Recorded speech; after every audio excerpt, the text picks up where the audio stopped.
ONCO stock. This is for Monday and onward. Is it a buy or not?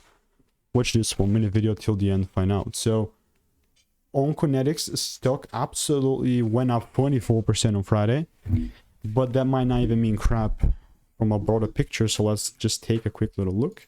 Like, that's exactly what I thought. But for context, again, I've done 34,000 videos over the last 4 years, spent thousands of dollars in course memberships, and I've documented everything with ONCO. You can see, yes, I've seen the price start to pick up and give me some crazy numbers. That's specifically last week. We went as much as 212. But I'm not even exaggerating, bro, when I say I've seen this happen thousands of times. Literally thousands. And 99.8% of the time, the price just goes down. And again, not exaggerating that. But obviously, I'm not just going to short just because all the stocks should go short. No, I'm only really going to be bearish if I start seeing breaks beneath 56 cents. And that's about how ONCO looks like, at least for me right now. So if you want to make more money trading in a simple only way, click the first link in the description. It's a free newsletter. Goodbye.